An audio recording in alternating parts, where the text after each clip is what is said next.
今晚我哋邀請呢，就係啱啱由惠州趕落嚟嘅，就係我哋龍形拳東江龍形拳嘅促進會嘅陳志強師傅，佢係我哋嘅促進會嘅副會長，亦係惠州市武協會嘅副會長，所以佢將來同我哋應該同中國香港武術聯會呢，係將來會係好多機會接觸嘅，所以希望佢今次落嚟。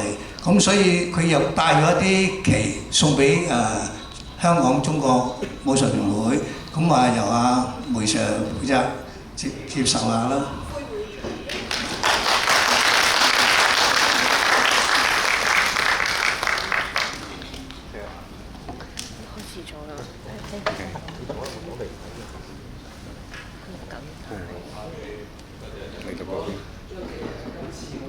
可以上台影張相啦，合照。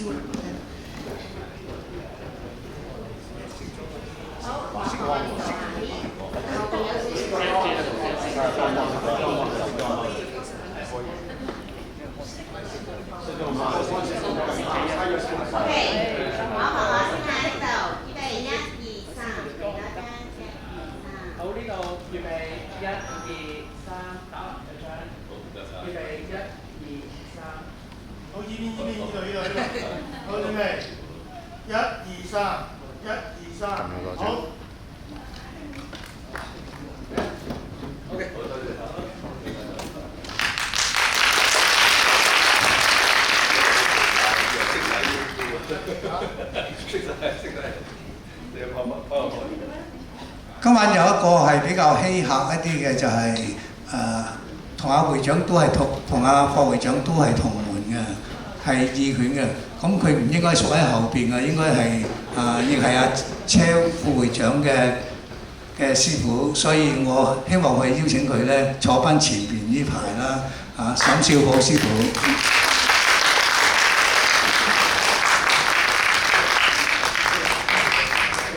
你同我都係唔係咁中意去應酬嘅，所以但係雖然係咁，但係今日咧你都需要坐前。咁其實佢同我係同一時間係跟我師傅林永光師傅係一齊拜師係入門嘅，所以佢以前係最早期都學過我哋嘅六形派，所以今晚佢特登嚟捧我哋場。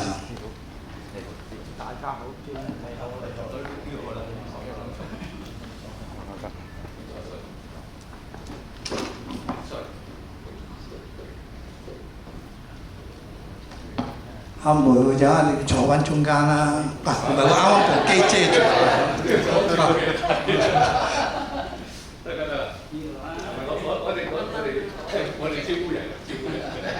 好啦，由於今晚我哋嘅可能有啲嘢都講我呢門嘅嘢咧，都可能要刪改一啲嘅。時間所限咧，都係得個半鐘頭，所以希望我哋都準時開始啦。就係希望阿裴會長開始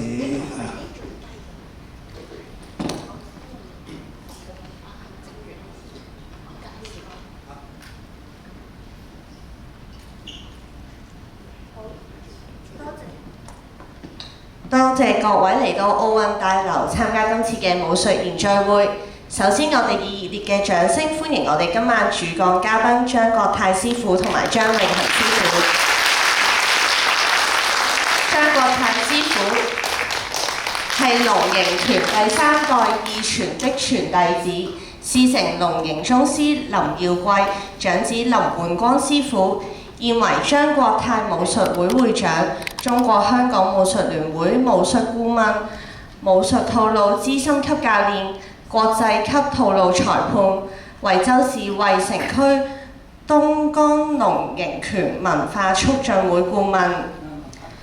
張永恆師傅畢業於廣州暨南大學國際金融專業，龍形拳第4代3傳的傳弟子，師承父親張國泰師傅，現為張永恆武術培訓中心總教練，中國香港武術聯會執行委員會委員，武術套路高級教練，武術套路高級裁判，國際 A 級套路裁判。好啦，唔阻大家時間。喺喺講座開始之前，我哋有請中國香港武術聯會副義務秘書梅林新師傅為我哋致歡迎詞，有請梅師傅。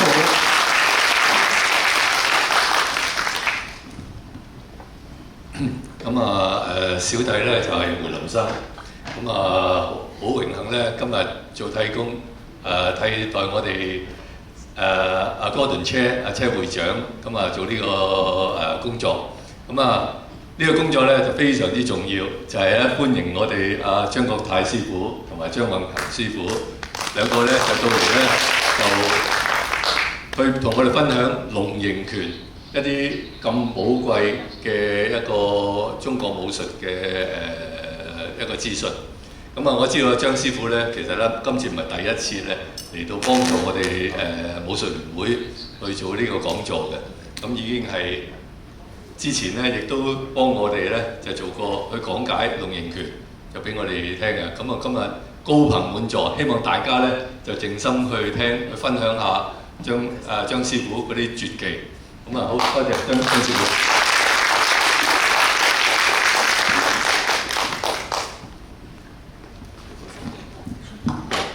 而家交我上呢隻師傅。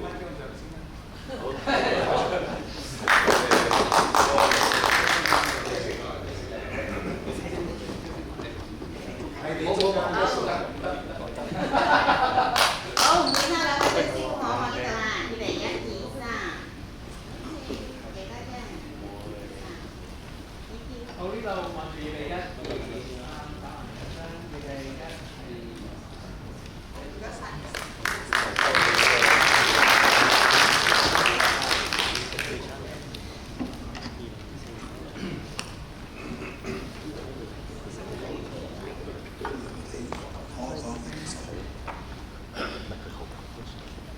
今日好多謝各位嘉賓嚟臨啊！首先我自我介紹先，我係張國泰，就係龍形拳第3代自傳嘅嫡傳弟子，師承就係龍形宗師林耀貴嘅長子林煥光師傅。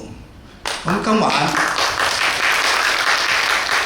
晚首先我好多謝就係中國香港武術聯會同埋應該係車副會長做主持嘅，但係因為佢身在外地，所以變咗咧就邀請咗梅 Sir 嚟幫手做呢個主持啦。咁所以今晚咧，我亦係好多謝佢哋兩位俾呢個評論我，能夠同各位嘉賓同埋武林嘅好友同埋我嘅同門師弟或者嚟臨嘅各位嘉賓。咁首先我喺度就係唔再多講咁多説話啦。點解呢？今晚嘅可能嘅內容呢，得個半鐘頭，可能係唔夠，可能裏面其中有啲我哋係會刪改一啲㗎啦，即係略略介紹下，希望有機會再詳盡一啲先至介紹下。如果一晚裏面將個門派同埋所有嘅嘢要講出嚟呢，但係今晚係會着重喺啲重點嗰度係。我哋需要俾你認知下我哋嘅龍形派。點解會今晚咁特別呢？就由於我哋而家開始惠州嘅布流村，我哋宗師嘅發源地呢，就係俾政府係好刻意去選咗係一個重點嘅村，所以變咗呢就係希望我哋嘅非遺龍形拳嘅非遺呢，係達到佢哋要求嘅5種，所以頭先點解會刻意今晚都會喺裏面會放一啲。首先佢要求我哋嘅非遺呢，就要有，首先係有作到歌，同埋一套電影、一本書，同埋係推廣入去學校，或者同埋喺社會公益。社會裏面呢，今晚代表咗我哋惠州市嘅會嘅代表呢，佢其實就係幫政府開班去教授咗好多我哋當地政府要求開班嘅人員，咁所以我哋係達到佢哋要求，所以變咗啱最近就拍完一套我哋龍形嘅天下，咁所以呢套片呢，希望今晚有喺新聞嗰度都有報導，所以我哋今晚都會略略放一放呢啲，所以今晚嘅資料會係多咗呢啲特別嘅資料出嚟啦，就係所以變咗捱咗啲時間，我哋就會刪過一啲其他。好啦，唔阻大家嘅時間，就唔係首先我要多謝好多嚟臨嘅單位啦，即係話，例如就係沈少會師傅啦，就代表阿杜森師傅嘅咧就係林志遠師傅啦，同埋我同門嘅兄弟咧就係有林響超、譚響超同埋蔡晶晶同埋曾婉英同埋劉煥佳係我哋嘅同門兄弟。咁仲有其他單位咧，就係話例如邊個嚟咗啊？黃宇凡師傅好，你又靜雞雞咁縮埋一邊，咁點得啊？其實呢個係我哋義務係當紅嘅紅人㗎，佢係發展咗喺學校各方面都好多，應該黃師傅唔該你請一請上嚟啦。希望你喺學校嗰度發展得唔好意思啊，咁仲有其他好多。想單位太多啦，我唔能夠逐一咁希望各位師傅、各位單位嘅主持人就多多包涵嚇。我唔能夠逐一咁今日開始就係我哋嘅龍形拳嘅講座嘅要點。首先我哋俾你睇一睇我哋發展咗國內喺惠州市發展嘅情況，放一放。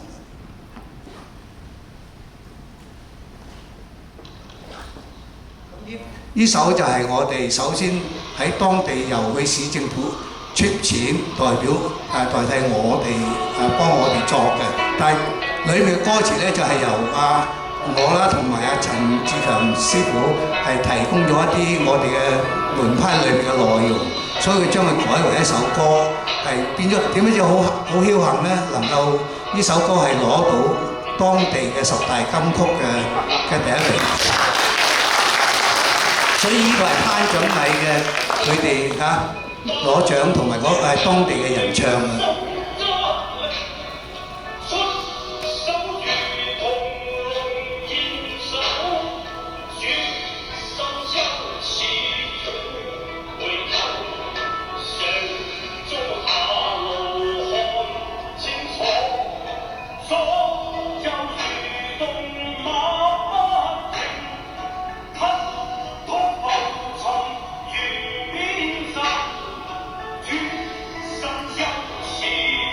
而且唯一嘅用粵語唱出嚟嘅，其他係用普通話或者其他嘢，但係佢當地能夠用粵語唱出嚟。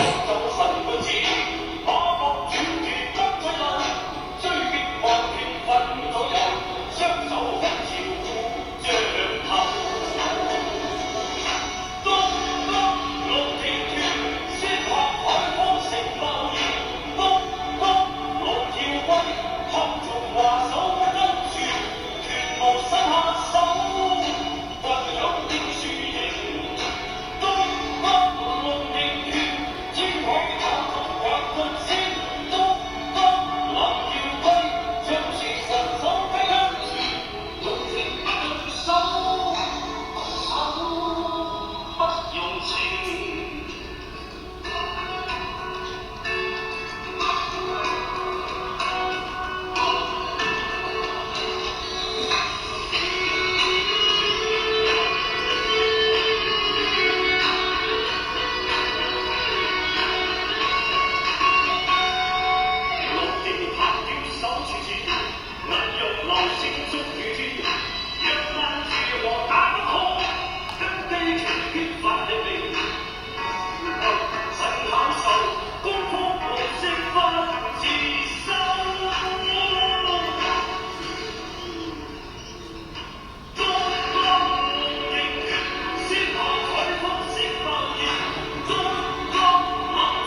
呢度就係啱啱殺咗青嗰套戲，咁呢套戲咧將會係喺2026年就全國公映推行出嚟演嘅，咁所以希望係能夠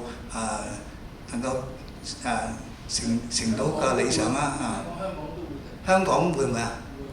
香港都會，所以佢係全國推行嘅。時間一陣你可以聽。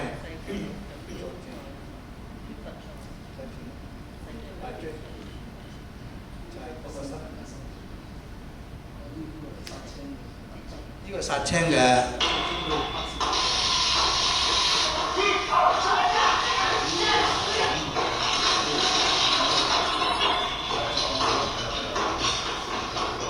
其實呢套裏邊呢，係有我哋香港代表隊青嘅鄭仲恒喺入邊做一個反派嘅角，時間佢已經係選咗呢個男主角先，咁後期我哋推薦由陳志強師傅推薦咗我個學生鄭仲恒上去，咁做咗一個反派嘅角色。所以武術聯會其實製造咗好多精英喺度。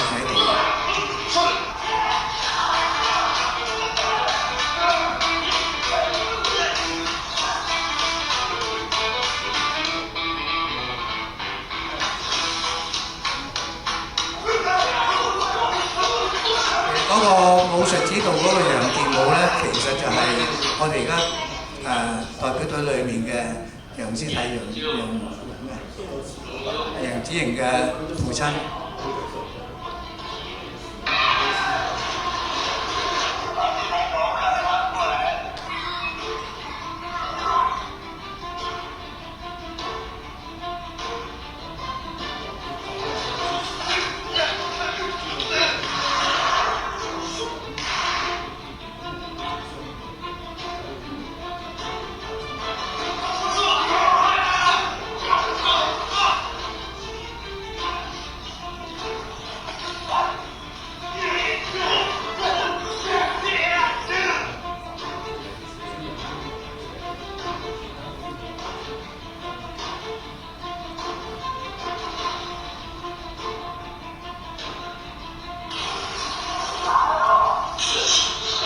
呢個其實就係鄭仲恒啦。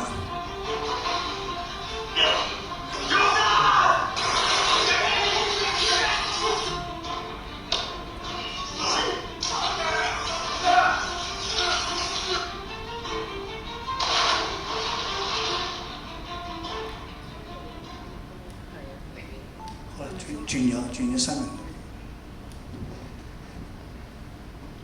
近日，由惠州市委宣传部联合设置的功夫电影《龙行天下》杀青盛典暨龙行文化交流活动举行，标志着惠州影视加非遗跨界合作迎来新起点。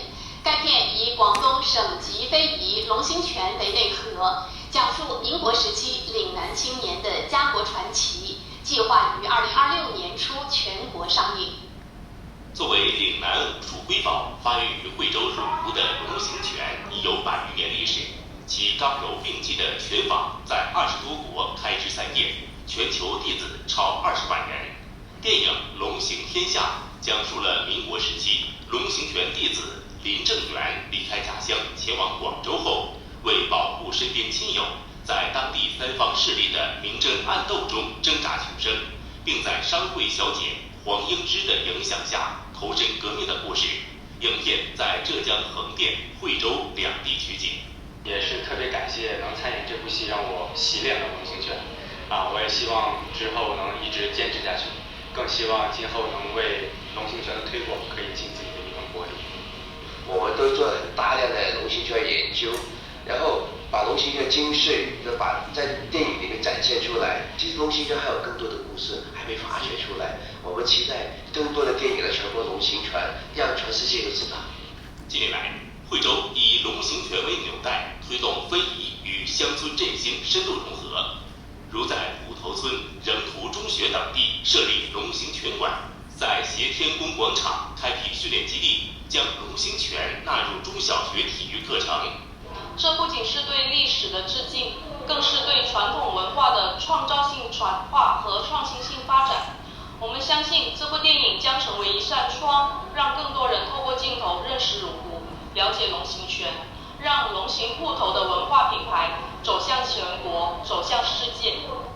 近年来，惠州锚定文化产业发展新赛道，专门成立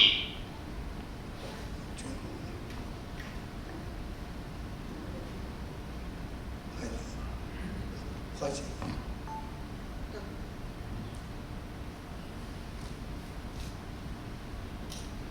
今晚我哋所講嘅就係呢幾樣嘢啦。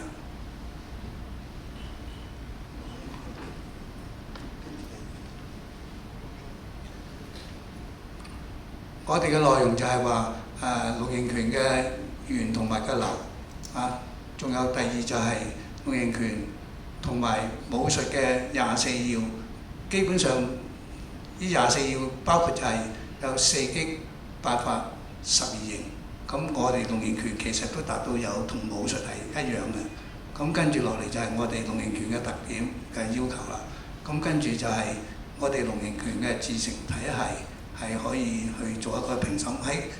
喺10年前呢，我哋喺佛山搞過一次就係全世界25年前啦，我記錯咗25年前啦，喺佛山搞咗一次就全世界嘅龍形拳翻嚟比賽嘅。咁當時好僥倖咧，我嗰時啱啱就搞緊裁判，所以道門咧就邀請咗我選咗我做總裁判長，同埋係編咗一套龍形拳嘅評審方法。咁所以嗰陣時係試用版啫。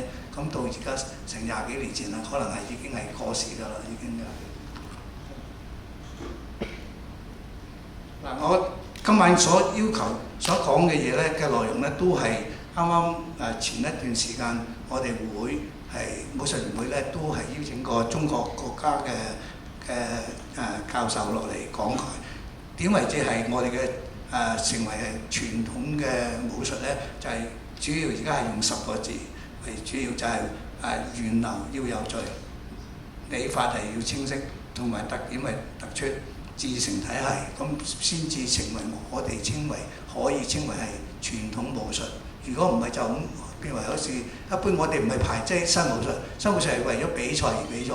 我哋傳統武術好多時而家佢國內都會講傳統武術係根嚟嘅，係我哋嘅武術嘅根，所以變咗唔能夠排除。所以點解搞咁多非遺就係、每一個流派都有非遺就係、但係希望國家佢希望。每一個非遺門派咧都要有自己嘅體系。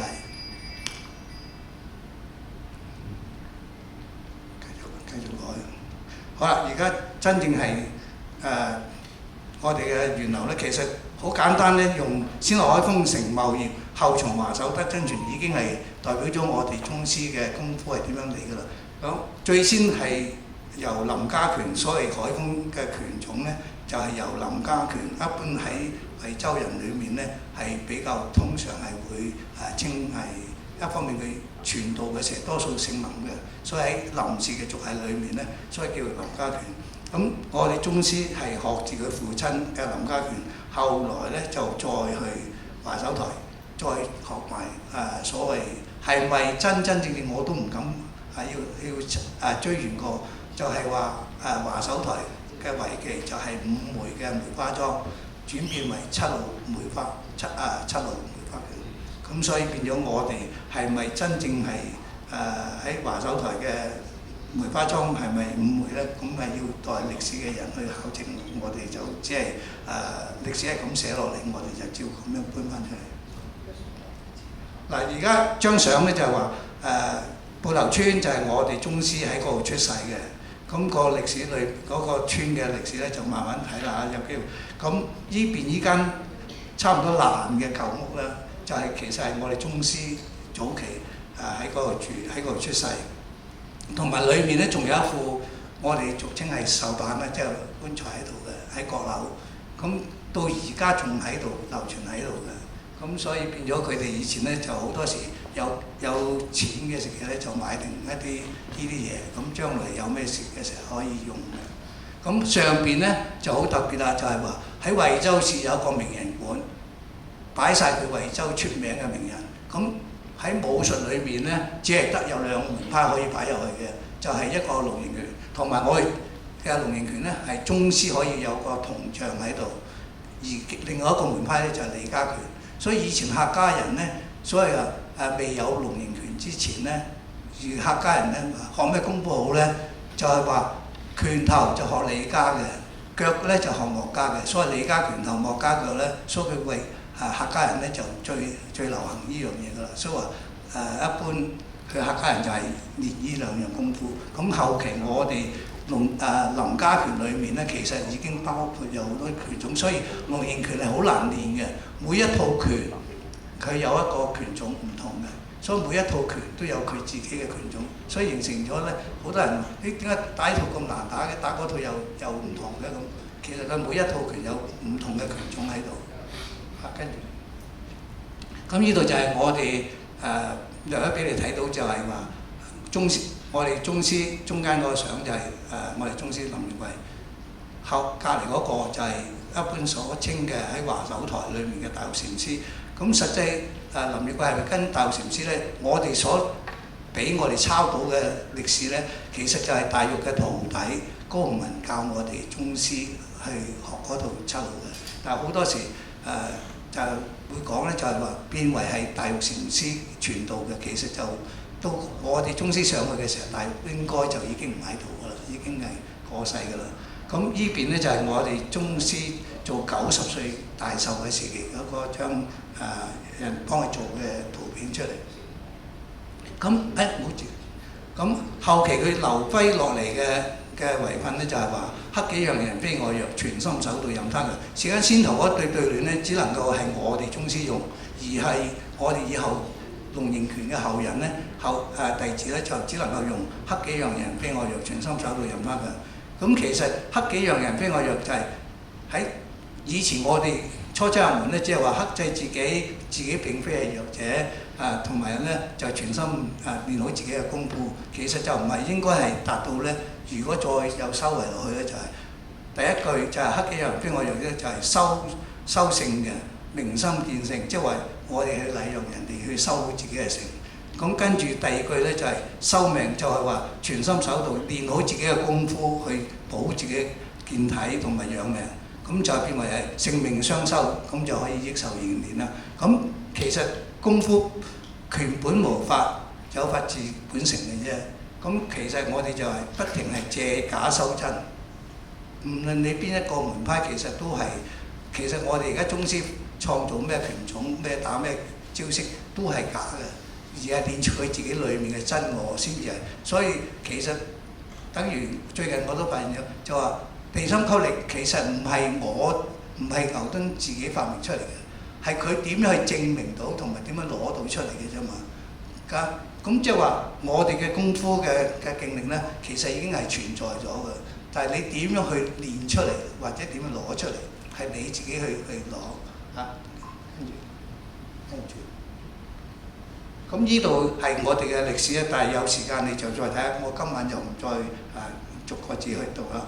跟住，咁呢度係略略係我哋宗師嘅嗰個歷史啦，就係話通常係喺佢嘅龍形拳咧係發展到咧喺廣州，好多時就話廣州定名，但係當時我哋喺華首台，我哋宗師喺華首台學完功夫落嚟咧，學完梅花七路落嚟咧，佢將自己嘅功夫以前學嘅林家拳咧係運化咗，自己一路改變，一路教自己嘅周圍嘅惠州嘅鄉鎮，總然之係姓林嘅佢先教嘅，其他唔係姓林嘅佢又唔教。咁後期因為某種原因，就白眉派嘅張禮全係佢表弟，所以變咗咧邀請佢出廣州。咁佢跟住嗰陣時係35歲出廣州啦，喺廣州就發展咗佢自己。咁打出咗名之後咧，先至開始喺到佢55歲先至定咗名叫做係龍形拳。以前係都係稱翻林家拳，但係後期喺廣州開花，所以我哋播種咧就喺去惠州，開花咧就喺廣州，結果呢，基本就佢就傳到去世界各地啦，根本係而家變咗好多地區都會有我哋嘅龍形拳。咁佢嘅基本嘅拳路呢，其實就係、好多時而家打嘅拳路呢，真正創造咗拳嘅係紀陶，佢自己將華手台同埋林家拳將佢混合就係紀陶，但係仍然教翻早期嘅林家拳，例如三通過橋啊、猛虎跳牆啊、單面球住啊，嗰啲其實就係早期嘅林家拳，但係佢都係歸類翻而家稱龍形拳嘅拳種。咁依4守則2信條咧，就係我哋師傅以前嘅館咧，一定掛喺度嘅。咁呢啲係我哋嘅自己門派，就冇需要再讀啦。咁略略俾你知道我哋嘅流派嘅拳有幾多套咧？加埋林家拳，我哋宗師所創嘅咧，同埋對策嘅咧，起碼有成60幾套。咁所以變咗一般前嘅。以前教嘅就係多數步步推、三步推啊、梅花拳啊、三馬齊啊、四門挑打。咁喺當佢上咗華手台學過7路之後呢，就會將佢變為將林家拳、猛虎跳牆啊、三通過橋、鷹爪短打同埋單邊舊子、單刀匹馬嗰啲，變為都係佢喺廣州都有教嘅龍形拳。咁其實有3套拳，我哋宗師規定係唔準改嘅，係16洞同埋係三通過橋。同埋係龍形魔橋，呢3套拳咧，點解咧？16洞其實係佢自己創嘅，最重要係連三正三變。佢將所練嘅學拳三步推嘅拳改變出嚟，係教部隊、教軍隊裏面嘅。三通過橋其實就係練五行相生相克嘅。如果你慢慢細心睇下，三通過橋裏面就係好似形意拳嘅五行拳。裏面嘅劈崩轉橫都有喺度㗎啦，已經就係、咁龍形魔橋咧，就係、佢真正係創派立宗第一套佢嘅拳種，就係、將華手台嘅第2路7路嘅第2路一啲手法，同埋係林家拳轉咗身第2段嘅時，就係、林家拳嘅拳法。咁所以創嘅拳種係16洞、龍形魔橋、毒蛇點嚟。碎橋同埋龍形碎橋、壁步碎橋、四門齊、四門逼打同埋化勁，亦有人叫化勁、五形冧形、毒蛇吐氣、五馬歸槽同埋龍形對策。咁呢啲係佢後期改編出嚟嘅。咁我哋林家拳一般稱3寶咧，就係蝴蝶雙刀、東江嘅雪花蓋頂一般嗌客家挑，咁另外就係東江3師108嘅大扒。咁東江邊3師咧就係林元、林合、林鵝。咁一般稱咧就係元師、合師、鵝師，呢3師就變為東江3師大扒108。落嚟而家宗師後來改變咗。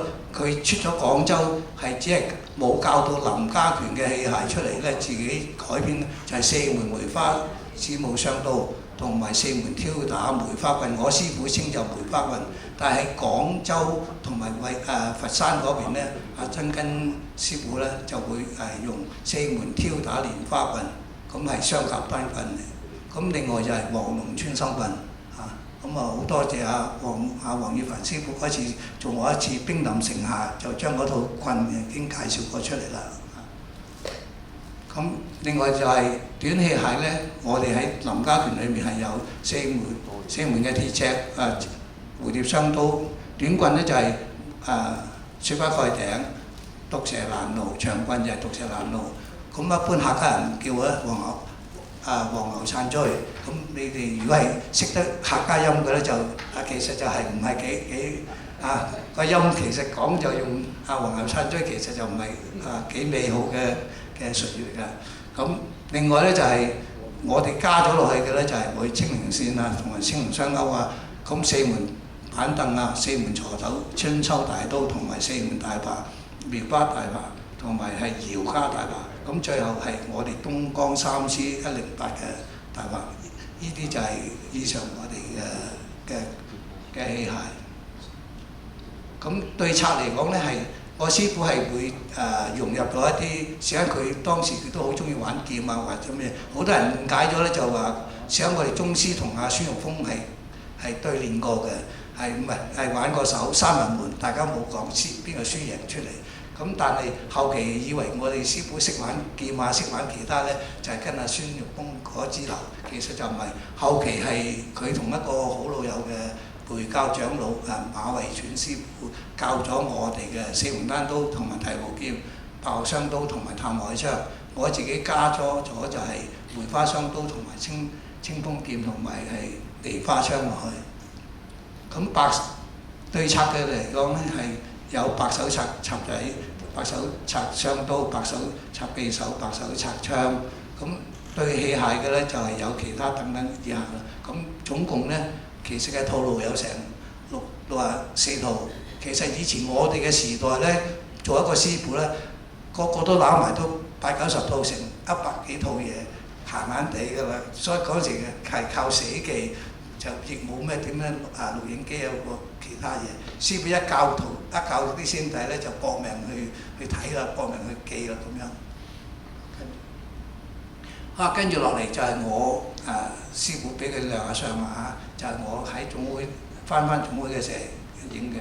咁後依邊咧就係我同我女咁就係話最重要就係權係以德為立如果冇權咧就冇權嘅。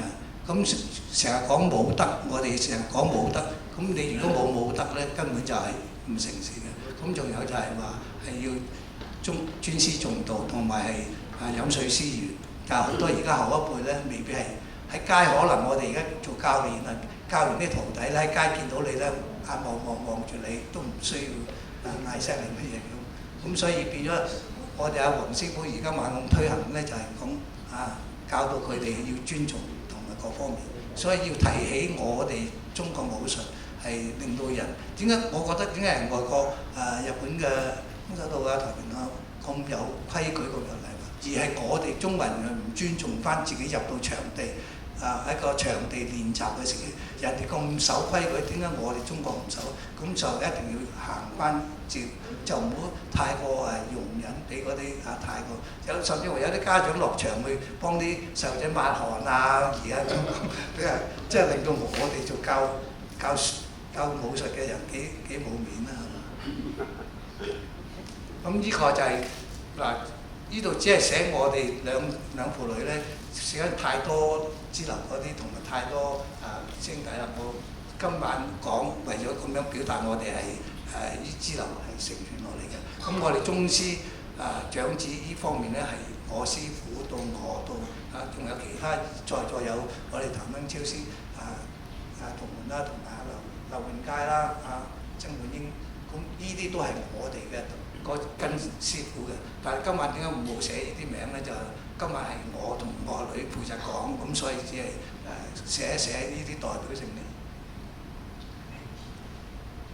咁跟住第二個環節咧，就係話呢個龍形同埋武術嘅24要啦。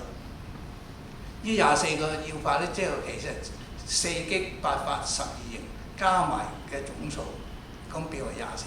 4擊就係話踢打摔拿4種技擊性嘅嘢。咁我哋龍形拳都係有嘅，下一陣會。8法咧就係講我哋嘅眼身步精神氣嗰啲，即係話呢啲就係12形咧，就係話動靜起落、站立轉節快輕重嗰啲係一個形態嚟。咁我哋龍形拳其實以前冇講嘅咩嘢需要係講形功法，咁我哋嘅技擊法則係同埋人體嘅規律，同埋係龍形拳嘅運動嘅藝術同埋表現嘅方式。咁我哋嘅8法咧就一樣係由掌拳爪肩腰胯同膝㗎。咁以前古老啲講咧就係、就算打泰拳盼7星，咁其實就睇住我哋可以做攻擊人嘅7個地方，亦係俾人攻擊嘅7個地方，就係、呢個頭肩爪手胯膝㗎。咁可以打，可以俾人打，亦係可以攻擊人嚟嘅。咁呢個就係四擊咧，就係話拳打腳踢就可以令到我哋血氣、血瘀、氣滯。如果呢啲摔跌人哋嘅咧，就係會傷筋傷骨。如果用爪琴去可以分筋錯骨。如果係節脈點穴嘅咧，就係可以風血閉氣嗰方面。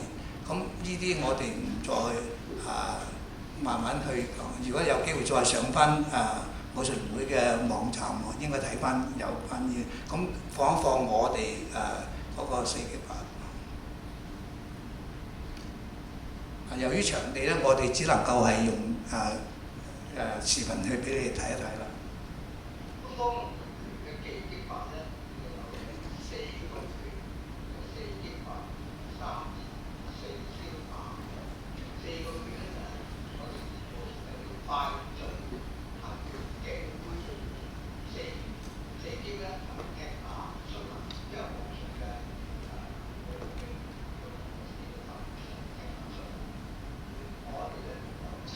三個通節嘅手法，三個攻防嘅手法。咁我哋練嗰四個擊法咧，就話每一個龍形拳嘅手法裏邊咧，都係可以盡量係做到有呢四個擊，有用拳打、加埋腳，同埋去做擒拿，同埋去做摔跌人哋嘅。咁係呢個四個方法，每一招能夠做到呢四個方法咧，就更加好啦。我介紹咗三個通節嘅手法，就係上邊嚟嘅咧，我哋就用挑同埋夾，中嘅咧就係攬同埋夾，我哋叫夾。咁跟住咧就係話下邊咧，我哋用劈嘅手法，所以上來挑夾，中嚟攬夾，下嚟冚劈。呢三個嘅同樣手法。攻防咧，我哋就話先招然後打，或者係連招帶打，或者係不招而打。咁就我哋係先夾咗佢，然之後跟住先打翻出去，例如話挑一樣。咁如果連招帶打咧，就佢一嚟我哋夾手同埋攻擊翻出去，夾到傳翻出去。咁同埋我哋嘅偷技貨打出去。咁仲有就不招而打咧，就如果對方嚟我哋唔係用手去擋啦，係用身形部分招走咗去打擊出去，就不招而打。咁我哋手法咧，拳嘅手法係有最主要咧就係黐摸發立劈。黐摸發立劈咧最比較明顯，我哋做練功咧就係用我哋嘅摩級呢個功法。咁摩級就我哋呢隻手係去黐去摸去發去拉佢，然後劈手上去左右手黐摸發立劈，就係我哋嘅手法。每一個手法裏面咧都離唔開呢五個程序喺度。黐摸發立劈。黐摸法劈推，黐摸法劈再黐摸法劈咁我哋除咗呢個摩級上之後咧，如果熟練咗之後，我哋可以任何招式希望都有呢五個程序。例如背劍手我哋黐摸法立劈，溝平嘅黐摸法立劈，都係有呢個程序喺度。左手我哋黐摸法立劈。黐摸法立劈都係我哋嘅重點喺度。咁好啦，我就一個徒弟同我示範下呢個手法。手法就話，如果我哋黐摸法立劈嘅時候，如果佢一條慢嘅，用個黐摸法立劈打出嚟，再轉黐摸法立劈就打出嚟。咁如果用背劍手咧，我哋就可以用一拉手呢個黐摸法立劈，呢個拳打加埋腳咧就佢一定係有一黐摸法立劈，就係打埋腳，咁拳打腳踢。咁例如佢擒拿我自己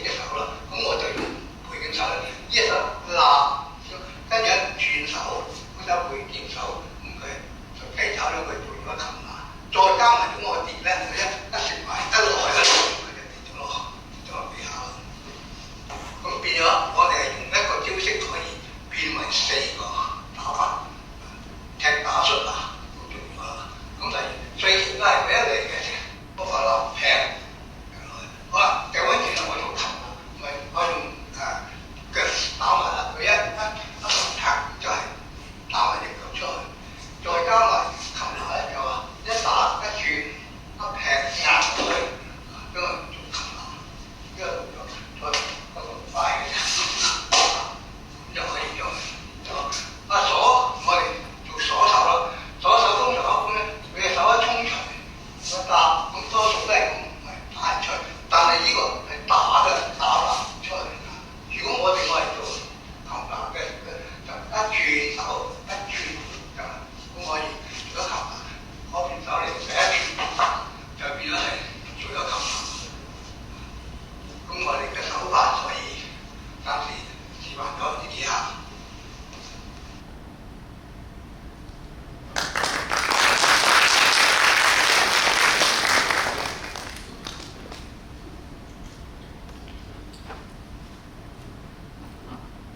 八塊頭先都講過下啦，我哋略一略過時間，啲時間可能。我哋其實宗師成日講拳無三把手，均響定高低。咁仲有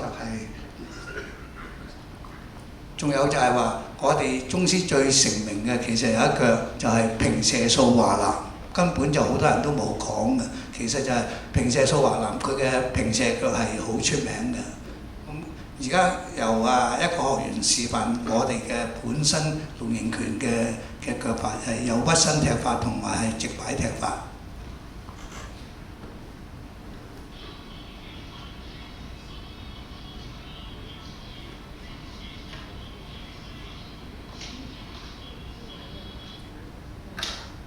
頭先即係呢度反方向俾你睇下，呢度平射屈身踢法，呢度係直擺。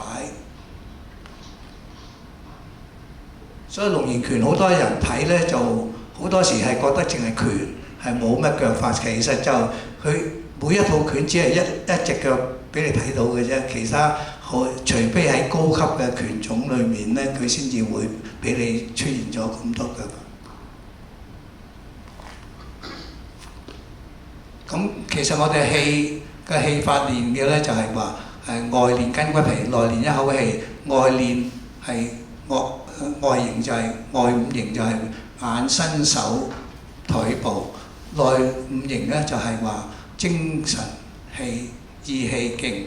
咁其實吞吐浮沉就係我哋經常要練嘅。吞就係氣受納於中，周身全體；吐係氣凝於內，四肢百脈；氣行於嗰個表筋絡，行於表筋絡嘅腹肌。沉就係氣聚於五臟六腑之間。勁咧，我哋係以五勁就係標彈沉速化係五勁，我哋練嘅五勁就係標彈沉速化，亦係包括頭先所噏嘅裡面嘅。咁個化勁就係化，即係打即係化啦。即係話如果你即係長，即係短，即係長。呢啲係你到某個階段，你會體會到呢啲老一輩嘅講法。咁我哋嘅三盤咧就係上盤嘅知行如追風，中盤身動如游龍，下盤落地就變咗落咗地咧，即係可以落地嘅時候就地力生。咁三盤功法就全下。咁所以變咗我哋係上中下三盤唔同嘅練法。上盤係以手，中盤係以身，下盤係以個腰馬個馬步。咁講翻十二形，就係話武術嘅十二形同我哋龍形嘅就係有相同嘅地方，就係話佢動如圖，就係我哋嘅動如游龍變萬千，靜如山岳，我哋靜如山岳氣勢雄，起如猿，就係變咗我哋搖身夾法騰空係現。咁即係話喺七道梅花裏面咧，就會睇到有以下動作喺度。嘅立如雞就係陵園攀樹跳躍步。我哋喺單邊救主啊，同埋係三馬齊嗰邊係有呢啲動作出現。啊，站如松就指我哋嘅馬步咧，就係話用子午鉗羊站莊弓。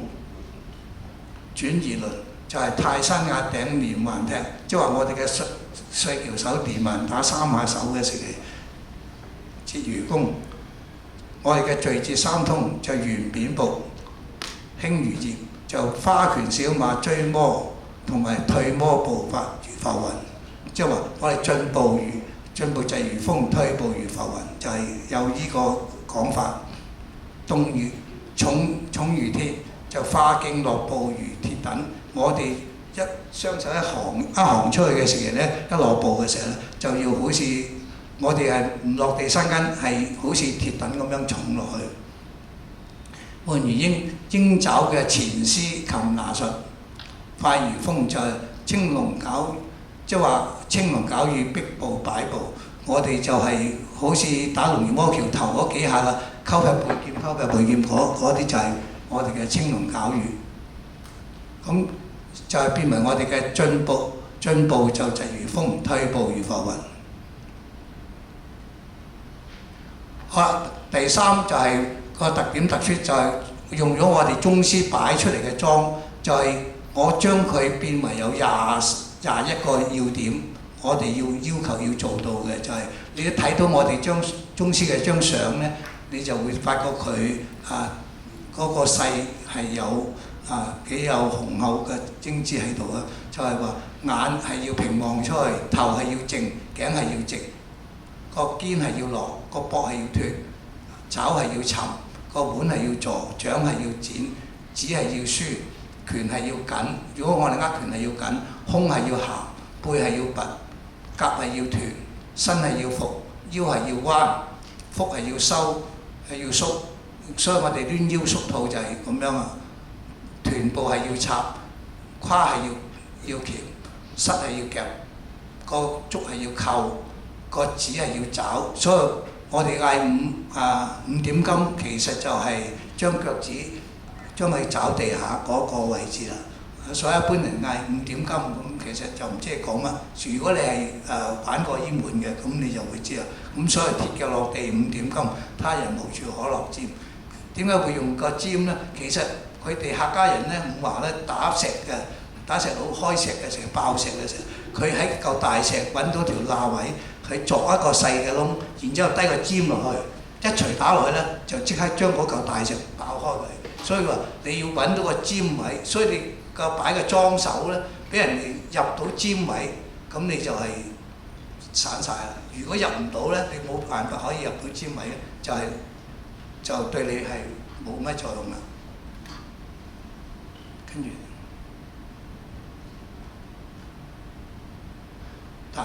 頭先可能你聽過呢首歌，但係呢首歌咧就好多得阿陳志強師傅咧將我玩拳嘅姿勢擺咗落去，嗰個視頻擺咗落去，咁同我哋嘅歌詞咧需要嘅時期就係有嘅作用喺度。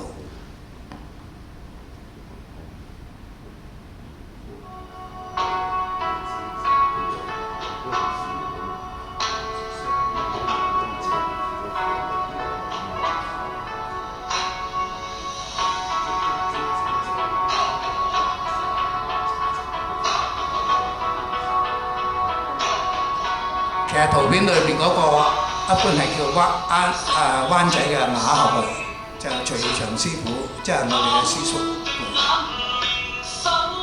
而家打嗰個就係我師傅嘅表演一啲喺我哋龍總。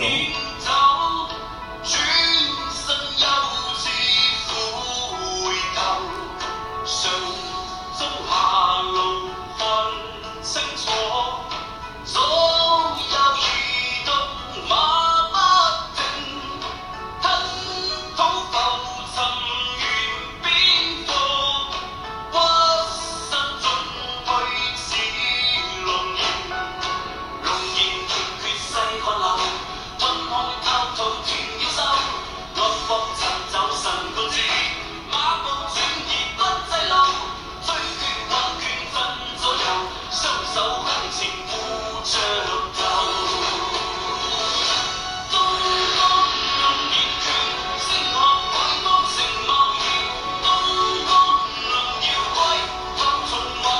呢度就係我哋宗師上去學嘅華首台嘅一間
呢啲拳種就係林家拳嘅奧武推嘅拳種。頭先嗰個就係雙龍咧，就係我哋華首台嘅個座標嚟嘅啦，已經。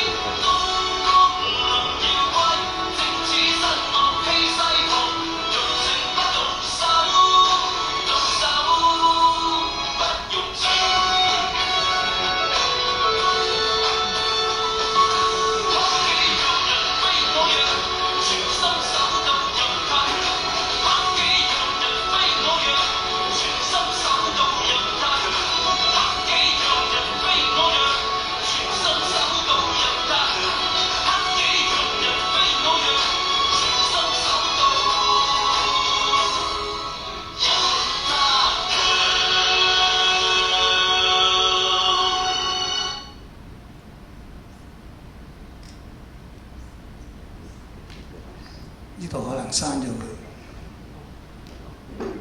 好啦，基本上龍形嘅就係話龍形拳就係龍係練神，形係練體，拳係練法。咁神發於目，體威於顯於爪，拳勁於腰。在動作嘅技擊性有佢嘅手骨之法、三節之勢、順逆盤旋、起伏變換，呢啲一路讀落去咧，其實就最重要係練出我哋龍嘅神態同埋要求。咁所以變咗我哋而家玩龍形拳咧，就係要用龍嘅個神態去做。再生。咁有啲人會問啊，何為龍形咧？咁以龍為體，以形為用，體係為法，用係為術。咁變咗我哋係法術雙修。咁呢啲可能嘅時間咧，我哋都盡量係過咗佢。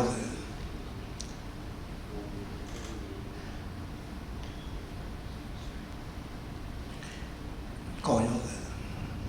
好啦，最主要就係話用翻我哋講翻龍形拳，龍形拳練係練神，形係練體，拳係練法，目係生於。咁頭先已經係有寫過出嚟。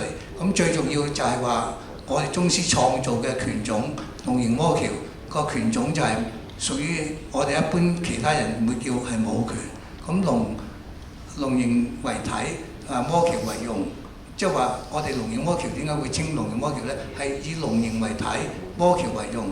龍係練神，形係練體，練神化氣，練氣化神，練神還虛，形神相依，神依形生，就精依氣形，形神故不顧，神形則無依，神與形實相依而生，故形衰，我哋神就必散，形壯神者就神必聚，精氣神則固，氣無神則不形，精足則神氣形，氣形則精依，精與氣實有虧形相依，故氣虛者精必壞，初習者不明故，精氣虧損，神氣相依相生之妙，欲練精氣化神化氣而不顧先形而神者其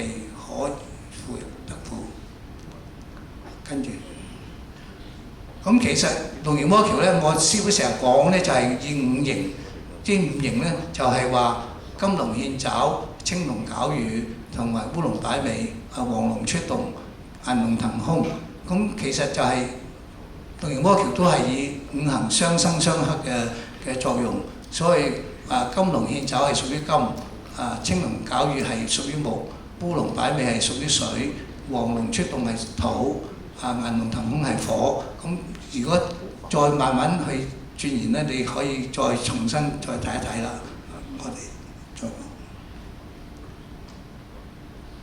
講，咁呢度咧就係我哋龍形魔橋，我自己編咗一啲嘅，咁呢啲都今晚我哋唔再詳盡去講解啦，你可以上網睇翻清楚。咁播。唔係，先過呢度。試緊嗰套龍形天下咧，嗰個主角咧，為咗要演繹我哋嘅龍形拳，咁所以就特登邀請我上去係教佢打翻龍形魔橋。咁呢度只係一兩示範性質嘅，俾佢容易去學習嗰度。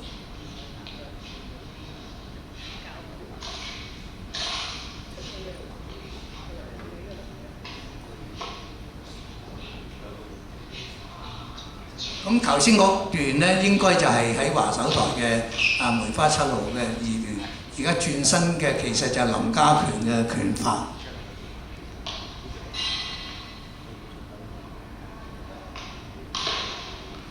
咁其實呢個男主角佢本身爸爸都係少林寺嘅武僧。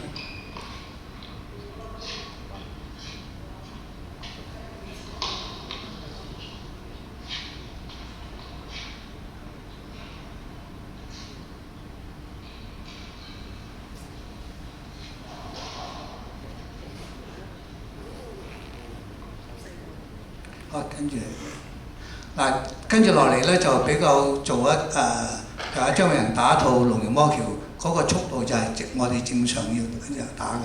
咁亦好多謝當時做司儀嘅鄭志榮師傅，佢咁樣去介紹我個女嘅功夫。武術培訓中心張永恆師傅為我哋表演龍形拳、龍形魔橋，亦都張永恆師傅喺呢幾年亦都係教出咗好多徒弟因為咧佢打嘅龍形拳裏邊嚟講，你睇真係左右標嘅，好似條龍咁樣。一個女士咧，你睇佢褪馬，好多人一上馬就好叻嘅，但係褪馬唔係咁容易㗎。你睇佢一個 S 位咁樣㗎，走側嘅，其實就佢心目中已經有個人，佢由側邊佢由兩肋嗰度攝入嘅。我答唔到你就出錘啦，佢打會。我見到佢頭先剛剛咧係好似一條龍咁樣連埋啦，俾對方唞氣。佢有左有右嘅，若果喺啲窄嘅地方俾佢一攻埋嚟咧，咁撞入嚟咧，咁就係好犀利嘅情況。好，多謝你過乜？跟住冇啦，呢度。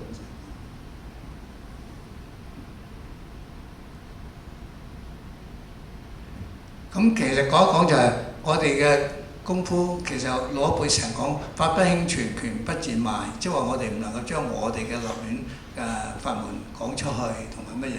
咁其實有啲定傳十把手都唔傳一口，就係話亦係唔好俾六耳人聽到。咁其實就係以前啲老一輩係比較好避嘅功夫。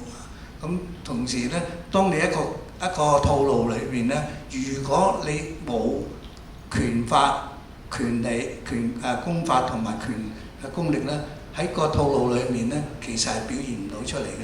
咁係冇，所以成日講我哋中國功夫嘅套路係冇用嘅。咁其實就唔係，如果你有功力、有法門、有嗰個法度咧，你打翻三兩下嗰個套路裏面，淨係打三兩下咧，已經表現咗你嘅好似你嘅宗師上咗你嘅身咁樣。咁其實就係話我哋嘅套路係咪唔重要呢？其實套路唔係唔重要，係我哋現代嘅一般做家作教材，咁係重要，但係唔係絕對嘅。咁所以套路我哋係需要承傳落去，但係係咪淨係學套路就得呢？咁基本上就一定要練好你嘅功同埋你嘅權利權法喺度。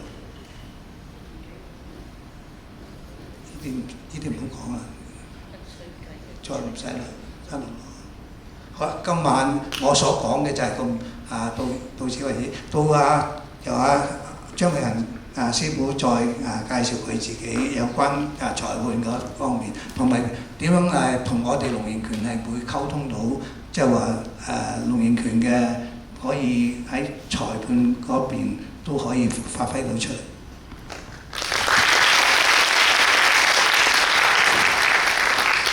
好，咁多謝晒先。咁我咧就接住落嚟就係重點係講我哋裁判嘅方面。咁頭先我爸爸都提過啦，其實咧喺2010年嘅時候咧，我哋喺佛山咧就舉辦咗世界龍形拳武術邀請賽嘅。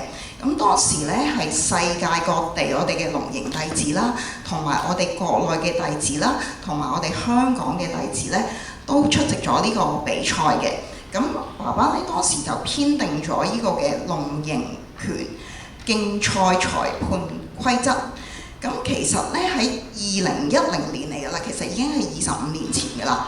咁當時嗰個佢可以探落去下版㗎啦，係。咁當時嗰個定嗰個分值咧係優咧係金牌，咁就要8.5分以上咧就會攞金牌嘅。良咧就係銀牌，就係8分以上；中就係銅牌，就係7.5分以上；可就係7分，差就係6.5分，劣就係6分，茂就係5.9分。咁其實咧，你話有冇過時咧？我其實即係放翻落今天睇翻咧，其實呢一個分值咧，其實一直都冇過到時，同埋其實係好貼合到我哋而家2024年最新嘅規則咧，國家嗰個傳統國際嘅傳統規則咧都好貼合添。咁我哋師傅咧一直咧都同我哋提倡咧就話啦，善用法而不離於法就係上乘嘅，善談法者咧就係若無法者就係謬嘅。咁所以其實即係我哋除咗講法之外咧，你其實都要去不斷去提升自己，你哋自己個攻防意識啊、功底啊各方面去融會貫通到一個整合，就係我哋自己得出嚟我哋嘅功夫。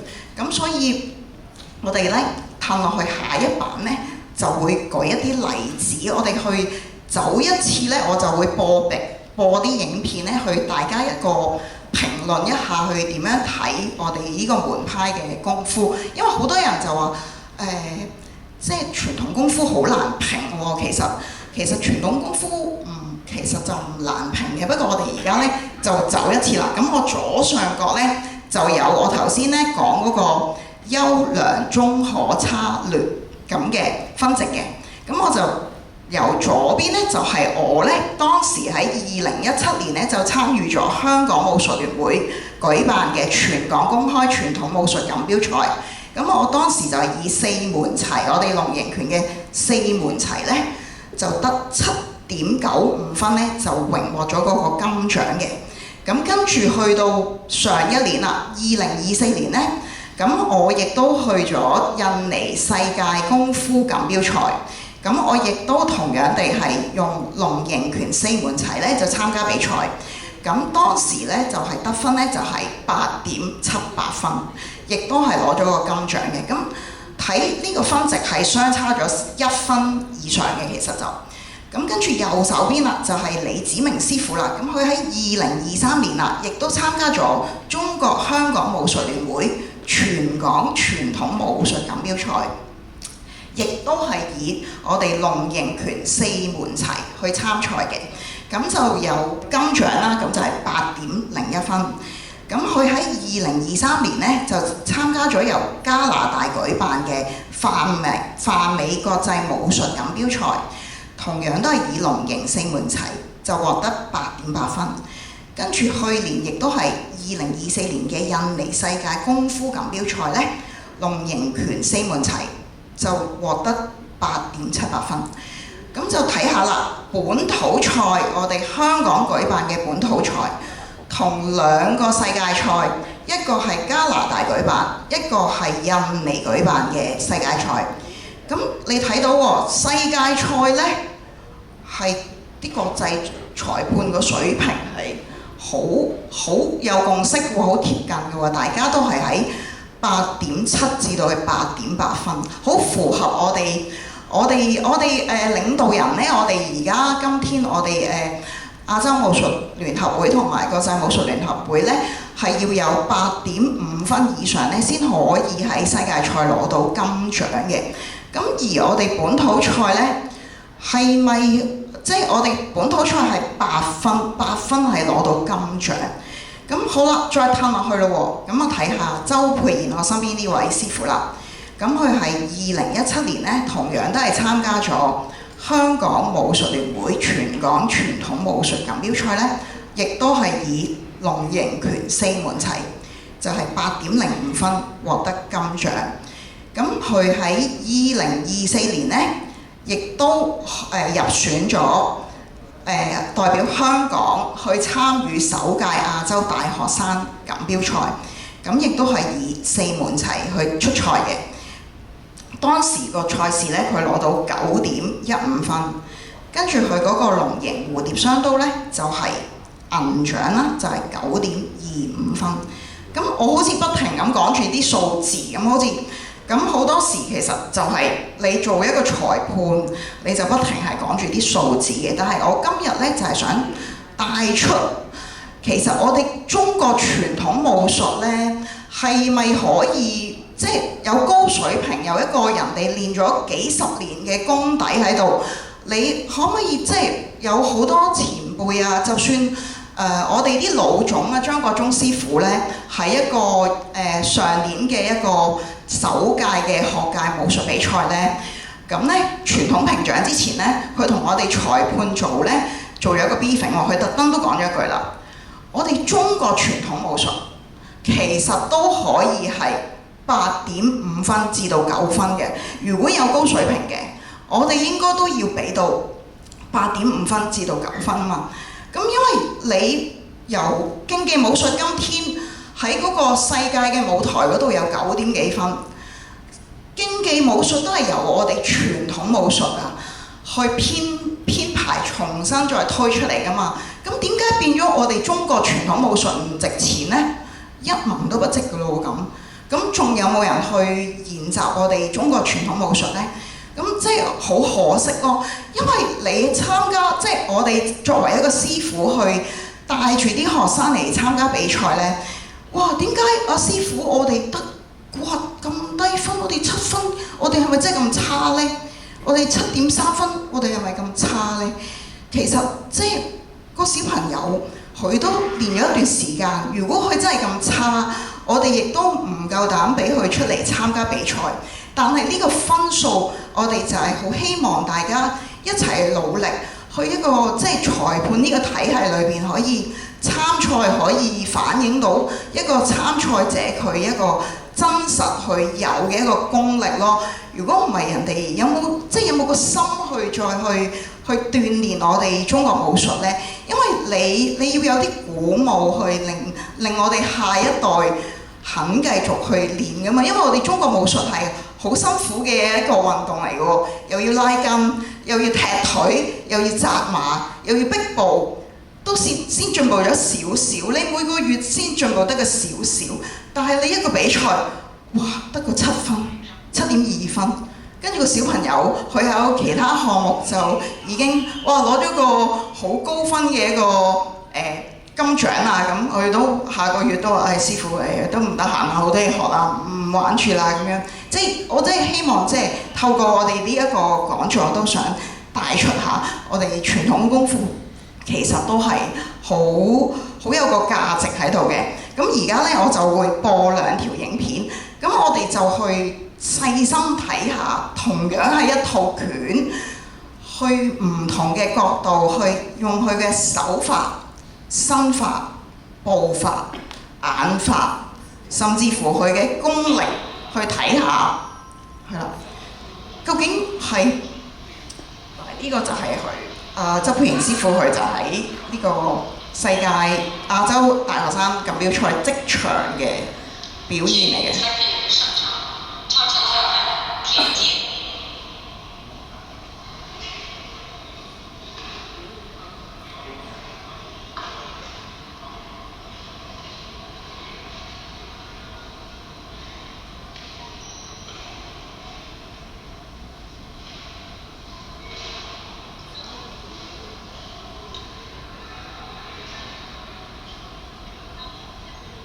頭先有兩下係架打啦、束手啦，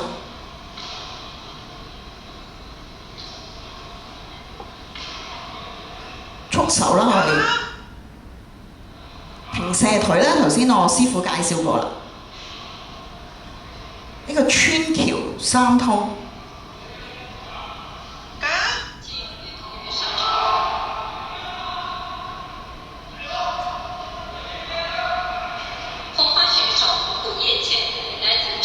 佢其實係逼步係咁向前逼，一路都要繼續打。我哋嘅手法喺入邊嘅，係一個整合嘅勁度嚟嘅。咁所以要達到呢一個水平咧，其實都要練到好多年重複。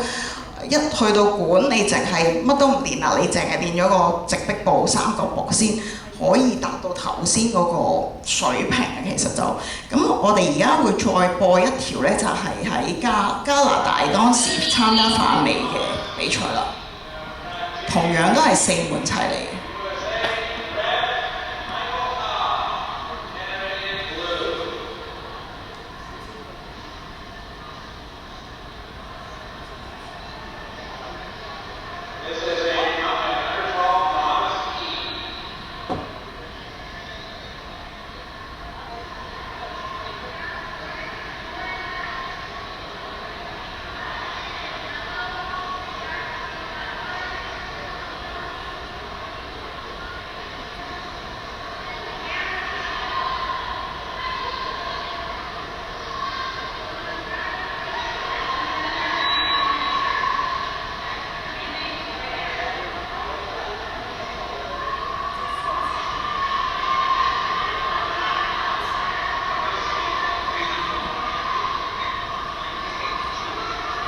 會揀呢套四門齊咧，因為四門齊呢套拳係我哋龍形傳統嘅拳種裏邊咧比較貼合比賽，因為都會走四角嘅，咁好符合我哋嘅比賽嘅套路，亦都有腿法、有手法多變，咁所以我哋一般參賽都會以呢一套四門齊去參加比賽嘅。咁就睇到啦，嗱，其實同樣係兩套一樣嘅拳啦。咁當中咧，其實你都會睇到嘅。咁最撚尾李師傅咧，其實佢係由鬆到緊，到最後去發嗰度力嘅。其實就係我哋去到高級嘅咧，好似你望落去好似好普通咁，一下就發咗一下勁度出嚟。咁呢個係我哋去到高級嘅一個水平咧，就達到呢個效果啦。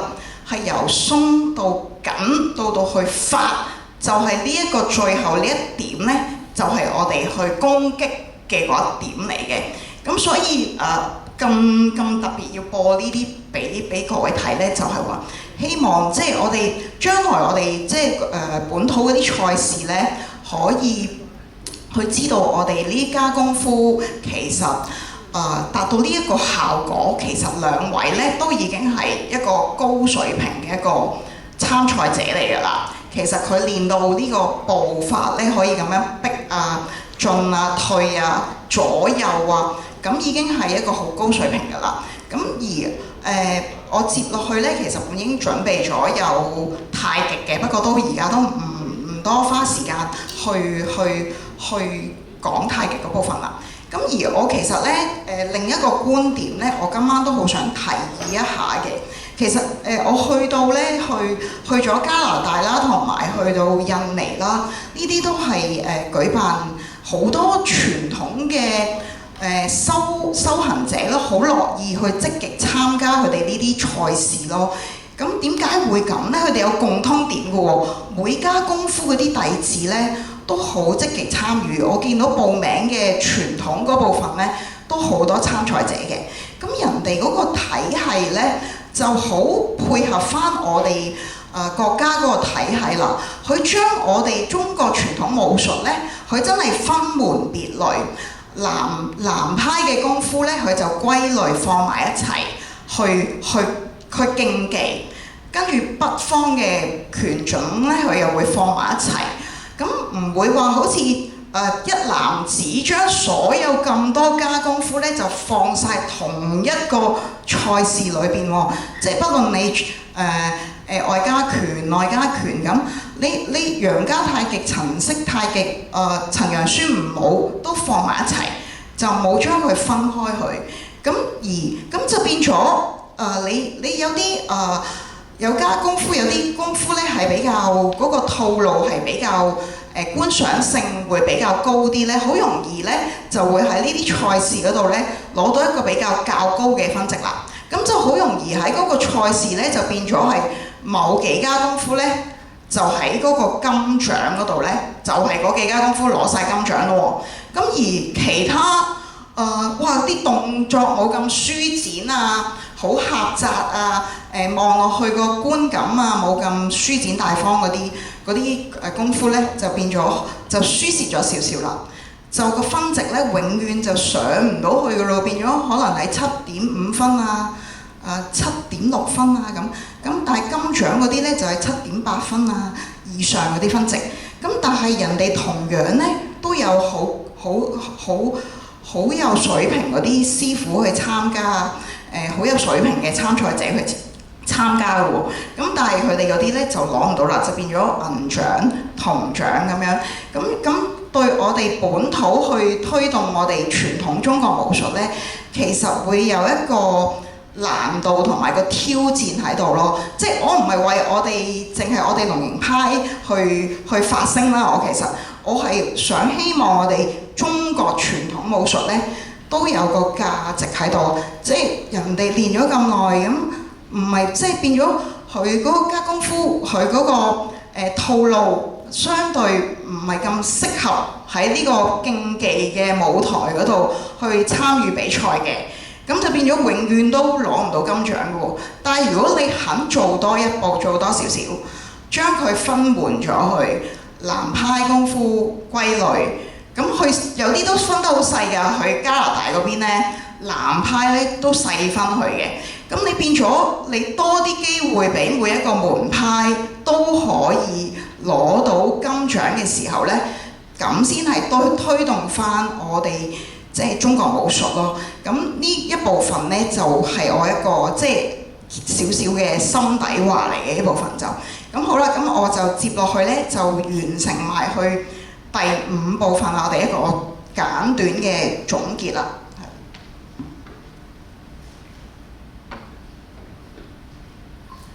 咁我第5部分咧，呢個結語咧，龍形拳凝聚力量，內外兼修，東江林家拳與龍形拳同源武術。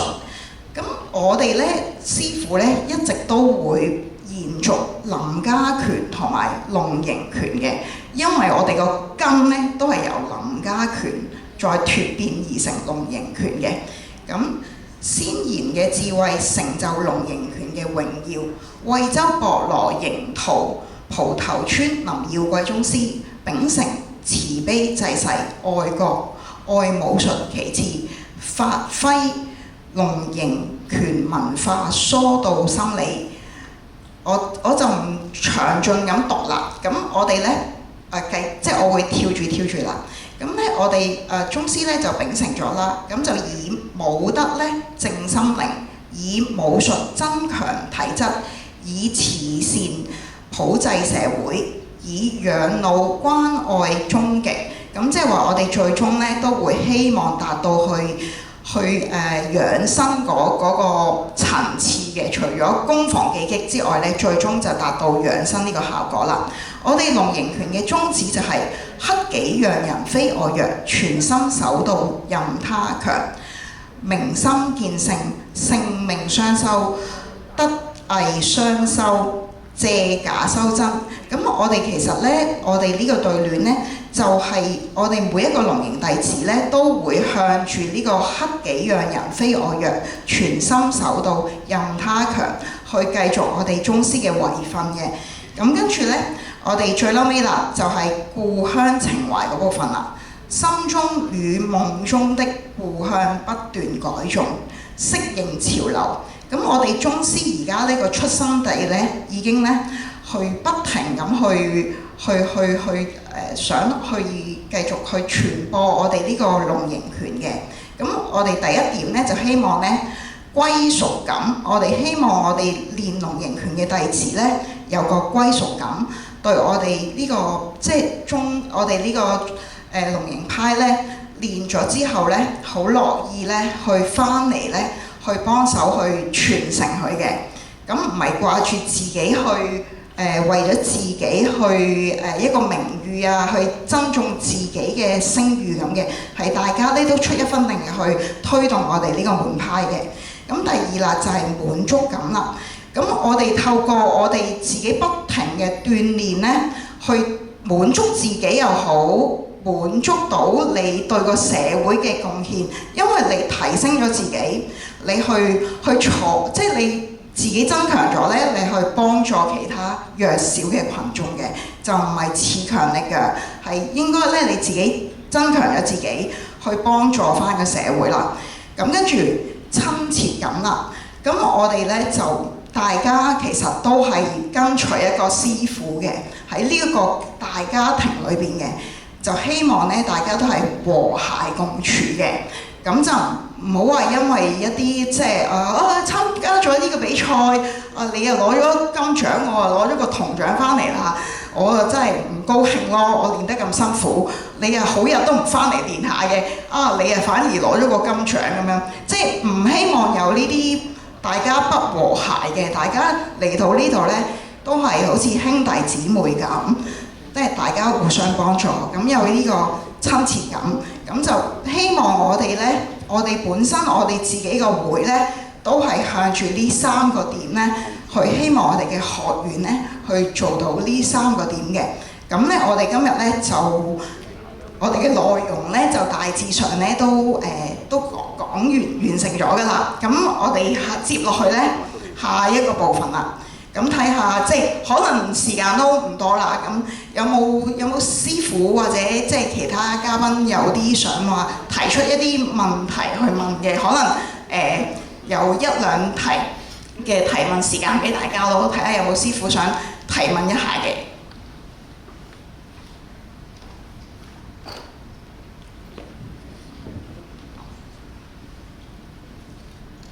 有冇啊？平時如果黃師傅，好，歡迎黃師傅。有位識OK， 好感謝我哋嘅師傅咧，一路以嚟推動文化，都感到我哋好多年。咁我想，因為識師傅好多年啦，咁我覺得咧佢咁多年嚟，其實佢嗰個狀態都好好。我想問下龍形拳嘅練習咧，點樣會練到我哋嗰個身體咧健康方面嘅關鍵喺邊一度？你要提出嘅問題，其實我諗家都可以將身體練得有啲甚至乎有啲師傅100零幾歲先過身。咁你問到我哋龍形拳有咩拳法可以？其實我感覺得我個人體會咧，就好簡單嚟講咧，就係以一般練3個馬。即係練我哋，咁嗰度練起上嚟咧，就會對我哋嘅腰腎咧係會有強壯嘅作用。所以壯腎咧係用下肢嘅膝頭哥啊，或者各方面去練翻上嚟。咁好多人就話個腎有問題啊，咁啊食藥啊各方面做多啲腰部運動，其實就唔係可能你用我哋中醫有其他嘢可以用第二啲部位去醫翻好你自己個位，所以我哋嘅最重要其實一下動作就係摩級手啦。佢有三角馬同埋有手法，咁手法嚟講係對我哋嘅肺嚟講咧係有一定作用。少一個摩級手係個劈勁，劈勁係練個筋，練筋係屬於我哋嘅肺嗰度。咁下肢咧，我哋不停去扭擰咧，將我哋嘅腎臟去喐動咧，咁係會增強咗我哋嘅腎臟。所以我哋身體好咧，係腰腎心嗰方面，首先係要冇問題。如果腎有問題咧，根本你會出現好多毛病。咁所以唔知呢個問題可唔可以答到阿黃師傅你？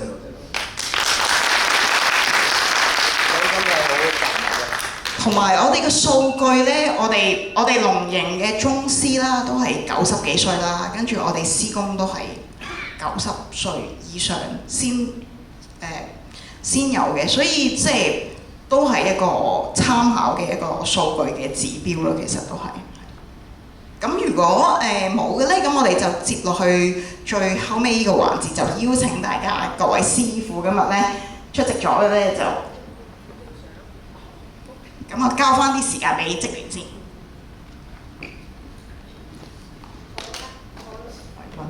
好啦，時間都差唔多，好多謝張國泰師傅同埋張永恒師傅咁精彩嘅演講。中國香港武術聯會為咗表示多謝兩位師傅，我哋特別準備咗張感謝狀送翻俾佢哋。而家我哋有請中國香港武術聯會副義務秘書梅林新先生為我哋送感謝狀，有請張國泰師傅先。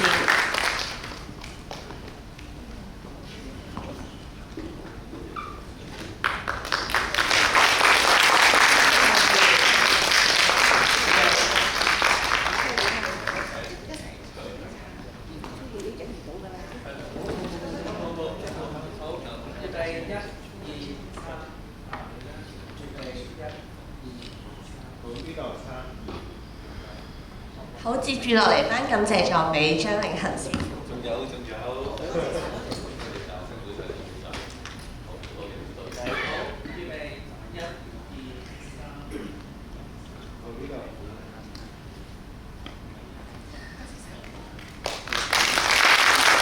而家可以有請各位師傅上嚟影一張大合照先。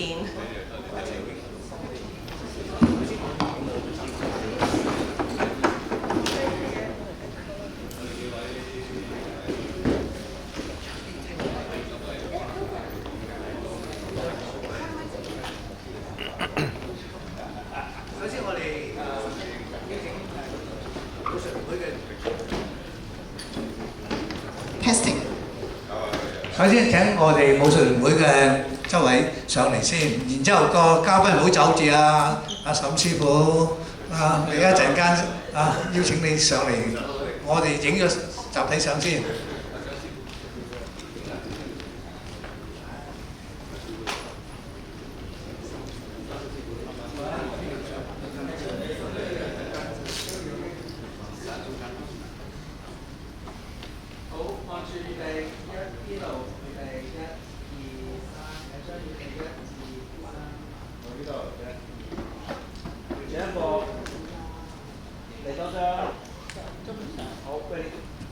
跟住我哋請有嚟臨嘅師傅，係嘛？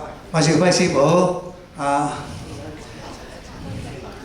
同埋嗱，我一數唔到林曉華師傅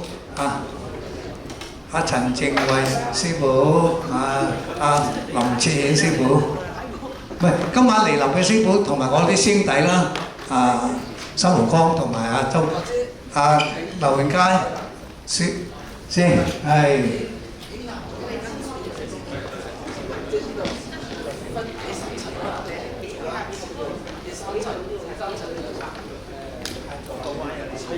陳有文師傅，有陣時睇唔到邊個㗎，唔該，唔好意思啊，有咩？